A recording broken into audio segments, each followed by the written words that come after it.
Como siempre es un honor poder compartir la palabra con usted, la palabra de Dios, que sabemos que es viva y eficaz y más cortante que espada de dos filos.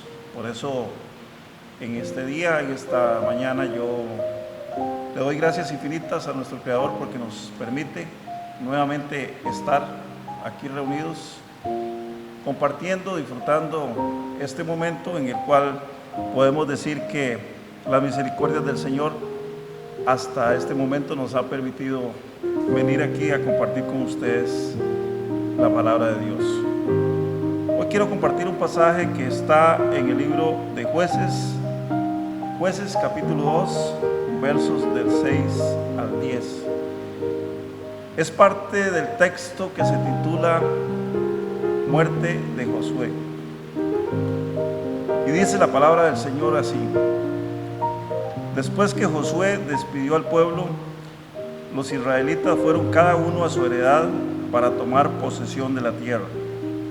El pueblo sirvió al Señor todos los días de Josué y todos los días de los ancianos que sobrevivieron a Josué, los cuales habían sido testigos de la gran obra que el Señor había hecho por Israel. Josué, hijo de Nun, siervo del Señor, murió a la edad de 110 años y lo sepultaron en el territorio de su heredad, en Timnat Será, en la región montañosa de Efraín, al norte del monte Gaas. También toda aquella generación fue reunida a sus padres. Y se levantó otra generación después de ellos que no conocía al Señor, ni la obra que Él había hecho por Israel. Quiero volver a leer este verso porque me interesa mucho que le pongamos atención. Es el verso 10 que dice: también toda aquella generación fue reunida a sus padres y se levantó otra generación después de ellos que no conocía al Señor, ni la obra que Él había hecho por Israel. Cada vez que leemos este pasaje,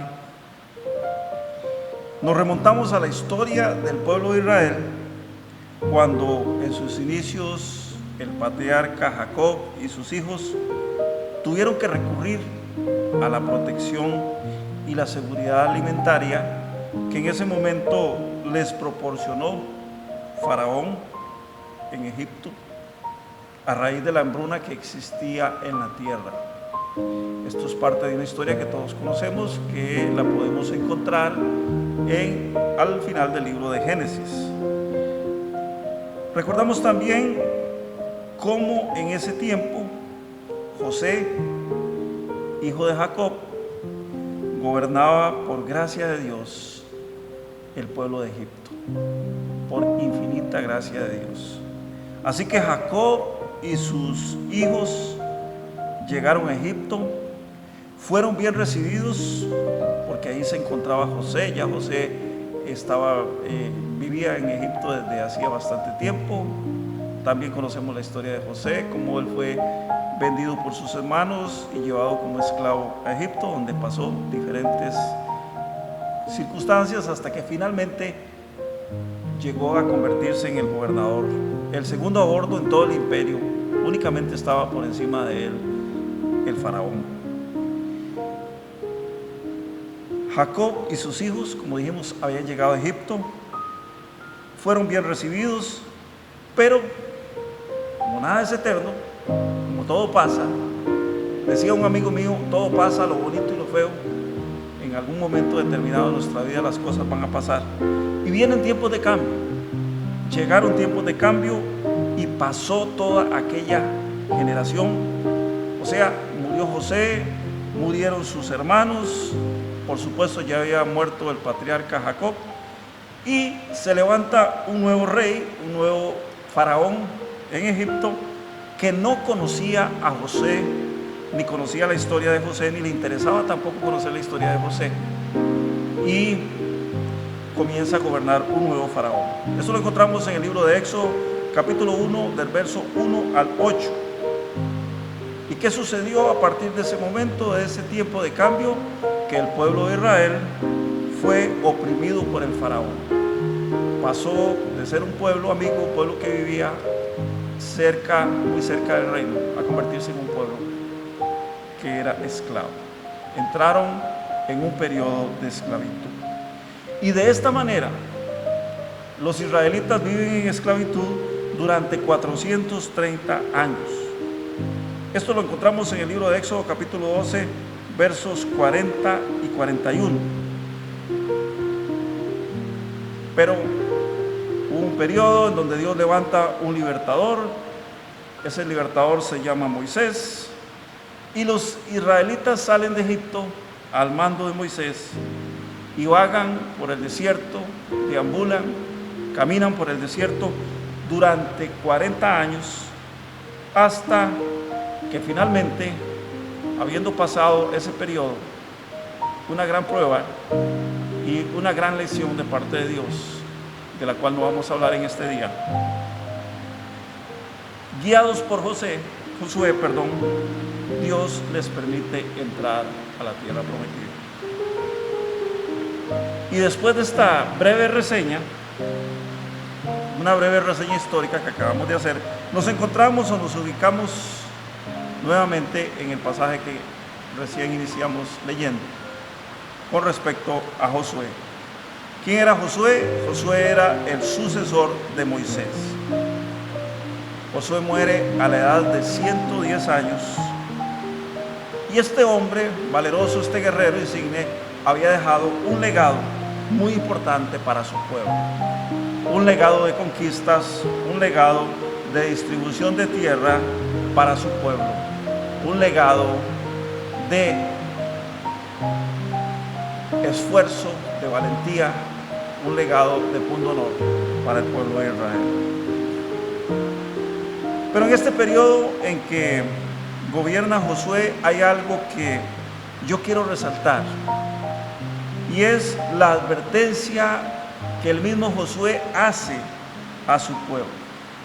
Esa advertencia la encontramos en el libro de Josué, precisamente el libro que lleva su nombre, en el capítulo 24, versos 14 y 15. Quiero que le ponga mucha atención a lo que dice la palabra de Dios. Josué reúne al pueblo y le habla y les dice así: por todo esto, respeten al Señor y sírvanle con sinceridad y lealtad. Apártense de los dioses que sus antepasados adoraron a orillas del río Éufrates y en Egipto, y sirvan al Señor. Pero si no quieren servir al Señor, aquí viene la advertencia, aquí viene el fuerte llamado, dice Josué: pero si no quieren servir al Señor, elijan hoy a quién van a servir. Si a los dioses a los que sus antepasados servían a orillas del río Éufrates, o a los dioses de los amorreos que viven en esta tierra. Recordemos que ya ellos estaban en la tierra prometida. Y continúa Josué diciendo, o finaliza más bien esta advertencia diciendo lo siguiente: por mi parte, mi familia y yo serviremos al Señor. Por mi parte, mi familia y yo serviremos al Señor. Aquí nos encontramos una advertencia muy clara, una advertencia en donde el líder se dirige a un pueblo que había perdido su dirección, que se había desenfocado y había ido a buscar las cosas materiales, había ido a buscar lo que nosotros en este tiempo conocemos como las añadiduras, y las habían tomado en primer lugar como su prioridad antes de ir a servir al Señor, antes de seguir a servir al Dios que los había sacado de esa esclavitud que ellos habían sufrido durante muchos años en la tierra de Egipto. Ellos habían sido esclavos, sus antepasados habían sido esclavos. recordemos que muere Josué, mueren todas las personas mayores, y esta gente decide, ya una vez asentados en la tierra de las promesas, en la tierra prometida, comenzar a buscar las cosas que estaban para su deleite personal, y se apartaron de servir al Señor. Y cuando uno se queda viendo la forma en que las naciones decaen y retroceden en su estilo de vida, estamos viendo un tiempo bastante convulso en la historia de la humanidad. Aparte de esta pandemia que estamos enfrentando, hemos visto un decaimiento en los gobiernos, hemos visto un decaimiento en los pueblos, cómo la gente se ha enfocado durante la última década, las últimas 2-3 décadas. Estamos en el año 20 de este nuevo siglo, y nos damos cuenta cómo la gente se desespera y vive día a día por suplir sus necesidades diarias, sus necesidades terrenales, las cosas que están por pasar, las cosas que vamos a dejar aquí en la tierra, y no se enfocan en buscar, en tener, en alimentar una relación con el Dios que sus padres les enseñaron que debían respetar. Cuando miramos que nuestros gobernantes comienzan a llamar a lo que es malo bueno, cuando nos encontramos, por ejemplo, en este tiempo en donde los gobiernos de turno comienzan a poner por encima los derechos de la colectividad, por encima de los derechos de las personas, lo que se ha denominado, lo que se ha dado en llamar como el respeto a la inclinación de los derechos de las minorías, donde ya no se respeta la decisión de un pueblo, ya no se respeta el fervor de un pueblo, ya no se respeta la cultura de un pueblo, sino que nos enfocamos en poner por encima de todos esos derechos y decir, bueno, estamos hablando de un tema de derechos humanos que incluso sobrepasan los límites de la ley de Dios, de lo que Dios dejó estatuido y de lo que la mayoría de los pueblos han respetado como verdadero, como puro, como necesario. Nos damos cuenta que este ciclo vivido por el pueblo de Israel en el tiempo de Josué, lamentablemente está regresando. Estamos viviendo un periodo muy parecido al que vivió el pueblo de Israel en el momento en que Josué termina su vida sobre la tierra.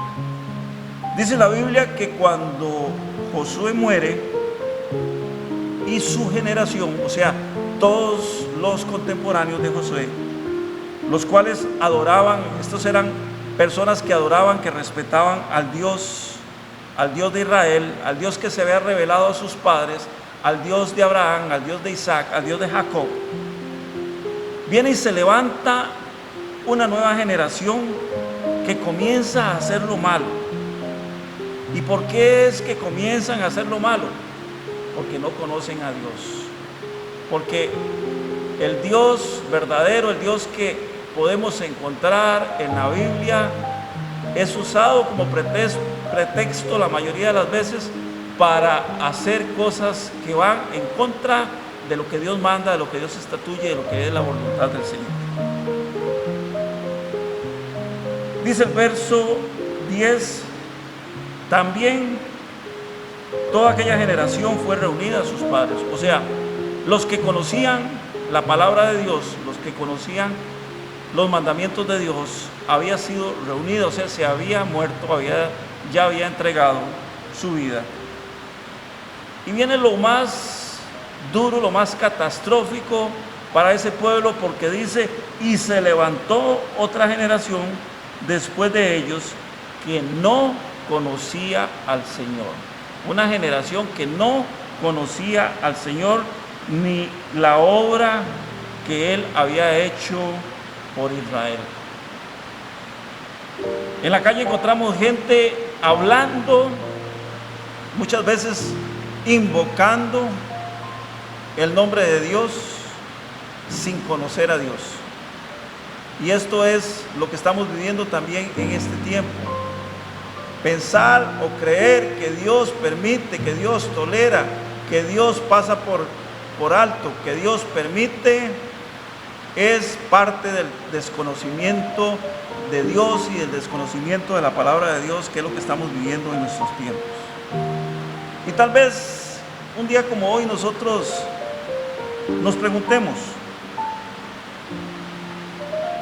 ¿cuál es la razón por la cual aquella generación no conocía al Señor? En esencia, ¿cuál es la razón? ¿Cuál es el fundamento por el cual podemos decir que aquella generación no conocía al Señor? La respuesta es muy sencilla.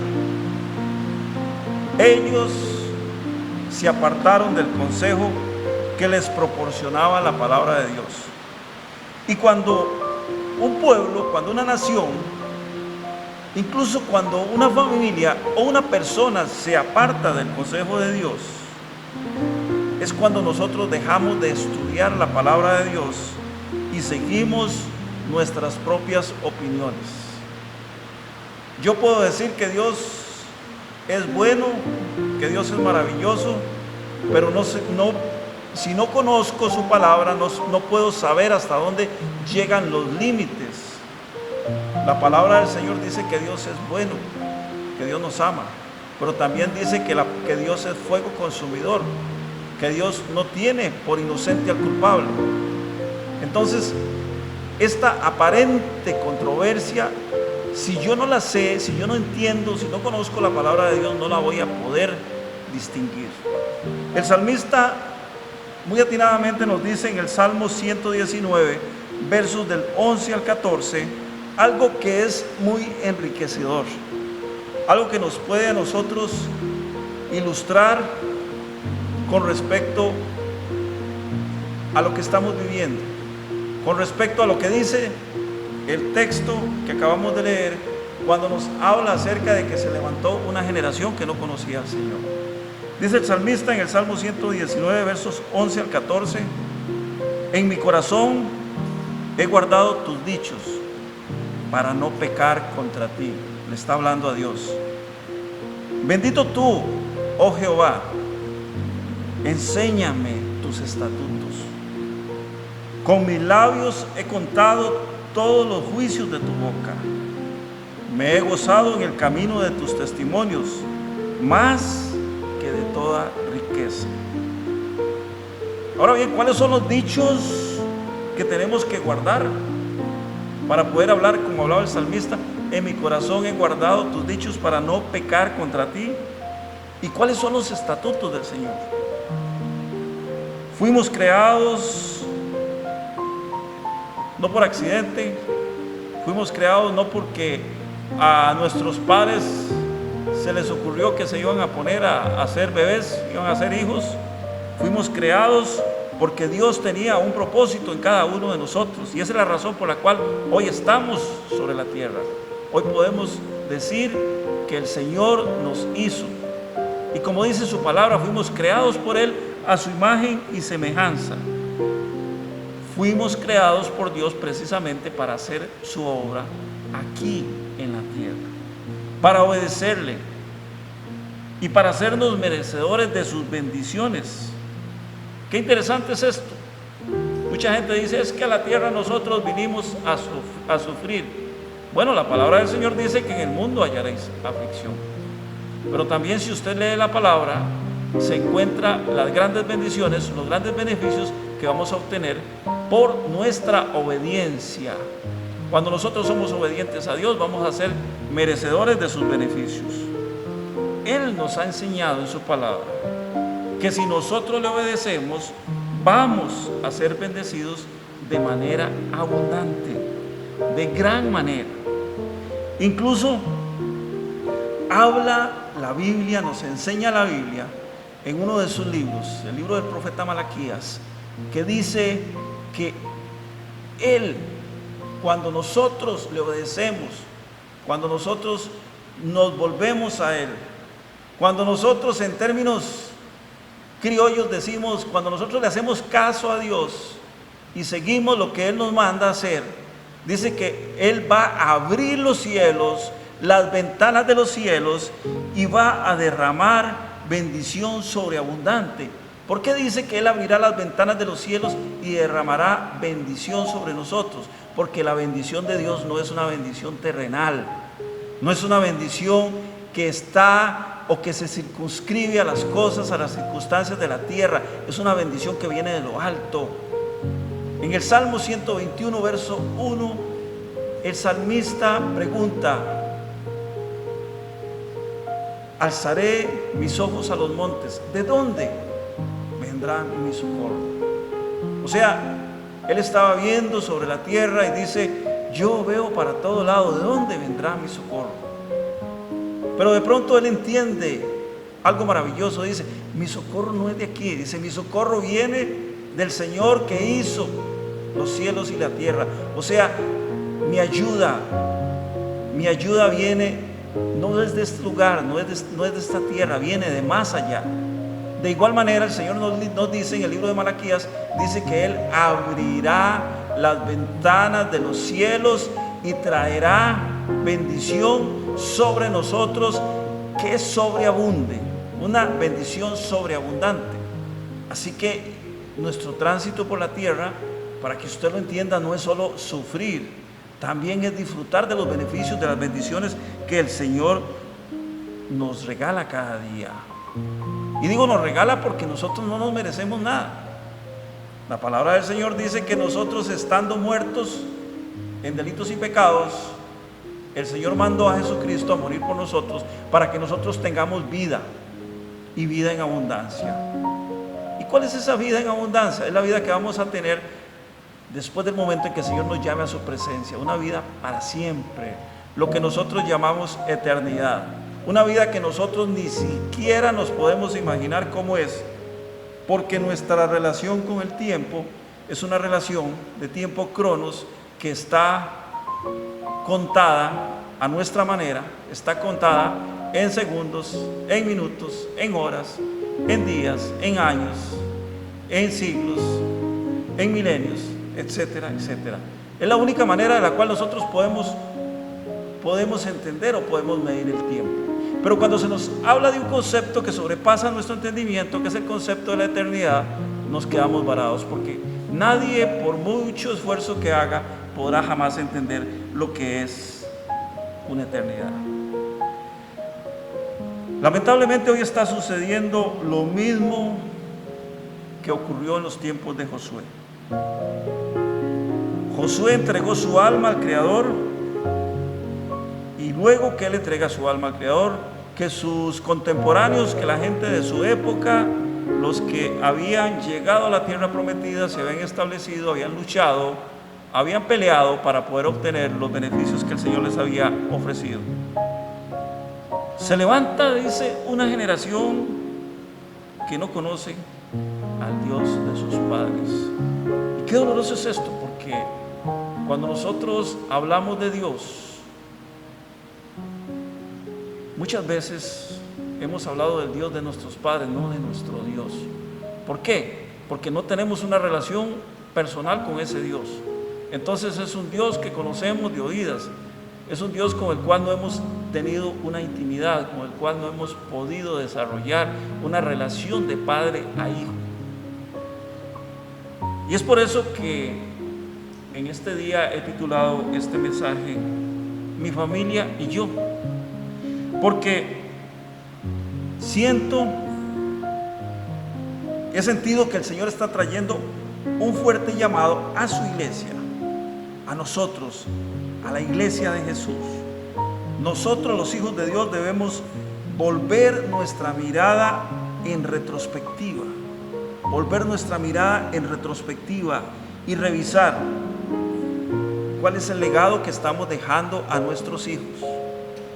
Recordemos que la palabra nos enseña que murió aquella generación y vino una nueva que no conocía al Dios de sus padres. O sea, cuál Dios es el que nosotros le estamos enseñando y les estamos dejando y les estamos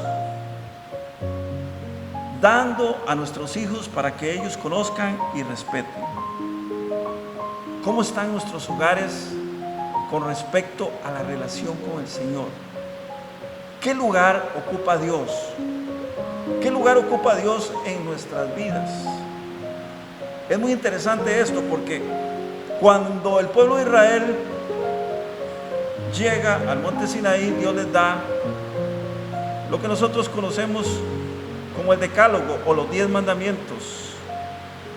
Y Dios se revela como un Dios único, como un Dios omnipotente, como un Dios omnipresente, y dice que solamente a Él podemos adorar, solamente a Él podemos servir, solamente a Él podemos invocar. ¿Están nuestros hijos en el camino del Señor? ¿O, como decimos, se apartaron, se han apartado? Y si eso es así, yo quiero que recapacitemos, porque algo hemos hecho mal, algo estamos haciendo mal en nuestros hogares, y ese algo tenemos que corregirlo antes de que sea tarde. Estamos conscientes, hermanos, estamos conscientes de que no podemos cambiar de golpe el comportamiento de una nación. Yo en este momento no puedo hacer que el presidente de la República ni que los diputados, en nuestro caso, Costa Rica, tenemos un gobierno presidencial, de que los diputados puedan emitir leyes para que se vuelva otra vez a adorar a Dios, para que se vuelva a permitir otra vez que se hable de Dios en las escuelas, para que se ponga la ley de Dios en primer lugar. Pero sí, como cabeza de hogar, sí puedo cambiar la forma en que estamos dirigiendo. Cada uno de nosotros puede cambiar la forma en que estamos dirigiendo nuestros hogares. Josué advierte a su pueblo con las siguientes palabras, y esto es algo que tenemos que tomar muy en cuenta en este día y de aquí en adelante. Josué les dice: pero si quieren servir al Señor, porque qué bonito es decir yo sirvo a Dios, yo conozco a Dios, o el estribillo que usa la gente, ahora que estoy en las cosas de Dios o en los caminos del Señor, como si hubiera muchos caminos. Jesús dijo: yo soy el camino, la verdad y la vida. Solamente hay un camino, para que usted lo entienda, y ese camino es Jesús. Josué dice: pero si quieren servir al Señor, elijan hoy a quién van a servir. Si a los dioses de los antepasados de ustedes, a los que ustedes servían a orillas del río Éufrates, o a los dioses de los amorreos, pueblo pagano que estaba cerca de la tierra donde ellos vivían, eran los amorreos, o a los dioses de los amorreos que viven en esta tierra, o sea, todo lo que está a nuestro alrededor que no es Dios, por mi parte, mi familia y yo serviremos al Señor. Iglesia, llegó el momento de que nos volvamos al Señor. Llegó el momento de que pongamos nuestros hogares al servicio del Señor. Llegó el momento de que cada uno de nosotros diga: mi casa, mi familia y yo vamos a servir a partir de este momento al Señor, y no nos vamos a apartar de Él, vamos a seguir sirviendo al Señor. Y yo quiero que usted recuerde esto: estamos viviendo tiempos finales. No es un estribillo, no es algo que estoy repitiendo porque lo he escuchado a los otros pastores o predicadores decir. Estamos viviendo tiempos finales, porque si usted revisa las escrituras se va a dar cuenta que estamos en el cumplimiento de los tiempos finales. La venida de Cristo está cerca. Él prometió que Él vendría y vendría por su iglesia. ¿Cómo podemos identificar estos últimos tiempos? La palabra del Señor me enseña que en los últimos tiempos la maldad se iba a multiplicar, el amor de la gente se iba a enfriar y muchos iban a apostatar de la fe. Dígame si no lo estamos viendo el día de hoy. Dígame si no estamos viendo estos tiempos finales a la luz de solamente esta señal de la cual estoy hablando. Enfriamiento del amor. Nadie tiene amor por sus hermanos, nadie tiene amor por nadie más que por sí mismo. Nadie busca más que satisfacer sus propias necesidades. Así que estos son tiempos finales. La apostasía acerca de la fe, donde casi se nos prohíbe a nosotros predicar la palabra, se nos prohíbe predicar la Biblia. ¿Y por qué es que usted cree de esa manera? Nos preguntan muchas veces. Bueno, porque yo creo que la Biblia es la palabra de Dios, porque yo creo que la Biblia es verdad, porque es la revelación de Dios a los hombres, y en ella encuentro la guianza de Dios para seguir adelante. Y entonces nos salen diciendo por ahí que eso es anticuado, que eso es religiosidad, que eso es muchas veces que eso es basura. Pero yo le digo, no se preocupe. El apóstol Pablo nos enseña que la palabra de la cruz, el evangelio de Cristo, es locura para aquellos que no quieren aceptarlo, para aquellos que se pierden. Estamos en tiempos finales, pero quiero decirte para terminar lo siguiente: aún es tiempo. Aún es tiempo, a pesar de que son tiempos finales, aún es tiempo de que nosotros digamos hoy, y que lo digamos con determinación: mi familia, mi casa y yo serviremos al Señor. Pase lo que pase, aunque el mundo se caiga a pedazos, aunque las cosas a nuestro alrededor no estén bien. Yo no puedo arreglar el país, pero sí puedo influir en mi familia, y a través del consejo que yo pueda dar a mis hijos, puedo crear una generación que sí conozca al Señor, una generación que sí busque al Señor, una generación que esté dispuesta a pagar el precio, porque vale la pena pagar el precio, porque mi casa y yo, mi familia y yo serviremos al Señor. Que Dios le bendiga en este día. Oro para que la palabra de Dios more en abundancia, para que el Señor despierte en usted ese deseo por conocer su palabra, ese celo por saber lo que dice la palabra y no andar repitiendo ahí lo que otros dicen. Es que la Biblia dice, y muchas veces le preguntamos a esa persona: bueno, ¿y usted ha leído la Biblia? ¿Usted conoce la Biblia? No, es que me dijeron que decía. No, primero estudie la palabra de Dios y después haga o emita algún criterio, alguna opinión sobre los temas que están sobre la mesa en este momento. Que el Señor le bendiga. Oro para que el Señor le bendiga, le multiplique y las ventanas de los cielos sean abiertas a partir del momento en que usted decida creerle al Señor y obedecerle al Señor. Bendiciones.